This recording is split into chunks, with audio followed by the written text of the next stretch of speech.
새벽지 사도신경으로 신앙 고백하심으로 4월 12일 수요일 아침 예배를 하나님 앞에 드립니다. 나는 전능하신 아버지 하나님, 천지의 창조주를 믿습니다. 나는 그의 유일하신 아들, 우리 주 예수 그리스도를 믿습니다.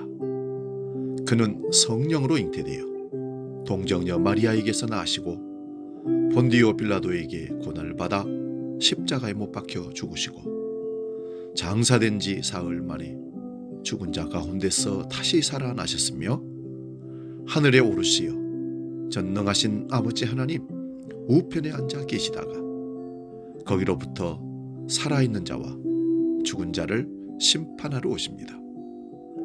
나는 성령을 믿으며 거룩한 공교회와 성도의 교제와 죄를 용서받는 것과 몸의 부활과 영생을 믿습니다.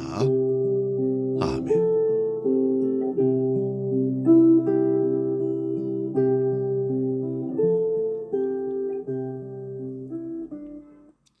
찬송가 383장 눈을 들어 산을 보니 함께 찬송합니다. 383장.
오늘 아침 우리에게 주시는 말씀은 구약성경 창세기 3장 9절 한 절만 보겠습니다. 창세기 3장 9절 말씀 묵독할 때 하나님의 음성 듣기 바랍니다. 창세기 3장 9절 여호와 하나님이 아담을 부르시며 그에게 이르시되 네가 어디 있느냐? 아멘. 오늘 봉독한 말씀으로 인간에게 던진 두 가지 질문, 이런 제목으로 말씀의 은혜를 나눕니다. 아담과 하와는 선악과를 따먹은 다음에 하나님에 대한 두려움이 생겼습니다. 이는 하나님과의 관계에 변화가 생겼다는 것입니다. 사랑 안에 있지 않고 정죄 아래 법 아래 있기 때문에 그렇습니다. 아담은 자신의 벌거벗음이 수치라고 여기고 나뭇잎으로 치마를 해입고 나무 뒤에 숨어버렸습니다. 이는 나뭇잎 치마로도 아담 속의 두려움을 해소하지 못하고 있다는 뜻입니다. 선악과 먹기 전에는 벌거벗은 몸으로 살았어도 수치를 보지 않았는데 아담은 왜 수치로 그것이 보였을까요? 이는 자신의 생각으로 판단하였기 때문입니다. 선악과를 먹고 난 후 아담의 눈에 이상이 생긴 것입니다. 하나님이 다른 하나님으로 보이기 시작한 겁니다. 그러나 하나님은 여전히 사랑의 하나님으로 계십니다. 선악과가 두려운 하나님을 보이도록 아담의 눈을 바꿔놓은 것입니다. 하나님과의 사랑의 관계가 깨진 것입니다. 선악과가 하나님과 아담을 법의 관계로 만들어버렸습니다. 하나님은 심판하시는 분, 아담은 죄와 벌을 받는 분. 사랑은 허다한 죄를 덮지만 법은 모든 허물을 드러내게 합니다. 하나님은 벌거벗은 아담이 그냥 보시기에 좋았습니다. 그래서 벌거벗은 그대로 두었던 것입니다. 선악과를 먹기 전에 아담도 하나님과 동일하게 벌거벗음을 수치로 여기지 않았고 하나님과 참으로 아버지와 아들처럼 대화하며 좋은 관계로, 사랑의 관계로 살았습니다. 그런데 선악과를 먹고 난 후에는 자신의 벌거벗음이 수치로 보이기 시작했습니다. 그래서 무화과 나무 잎으로 치마를 만들어서 입었다는 것입니다. 선악과의 눈으로 본 하나님은 심판하시는 하나님이십니다. 이는 아담이 법 아래 가두어졌다는 증거입니다. 법이 아담으로 하여금 하나님을 심판하는 하나님으로 인식해 만든 겁니다. 이걸 죄라고 합니다. 율법 아래서 하나님을 보게 되면 심판하시는 두려운 하나님으로 보이고, 은혜 아래에서 하나님을 보게 되면 사랑으로 모든 것을 용서하시고 품어주신 하나님으로 보이게 되는 겁니다. 아담은 율법의 눈으로 하나님을 보니까 치마를 입고 하나님 앞에 모든 걸 가리려고 했지만 오히려 더 부끄럽고 더 두려웠던 것입니다. 그래서 나무 뒤에 숨었던 것입니다. 하나님은 두려워서 숨어있는 아담을 찾아오셔서 아담아, 네가 어디 있느냐? 묻습니다. 그리고 두려워서 만들어 입은 나무 잎을 아담이 만든 치마를 벗겨버리고 짐승을 잡아서 가죽옷으로 그에게 입혀주십니다. 이는 수치는 하나님의 방식으로 가려주신다는 뜻입니다.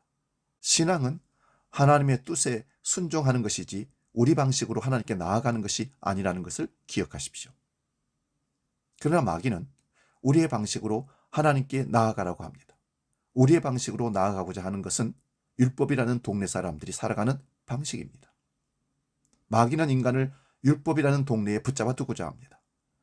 마귀는 우리가 하나님의 말씀을 지켰느냐 안 지켰느냐에 관심이 없습니다. 다만 우리의 관심사를 율법에 붙잡아 두고자 하는 것입니다.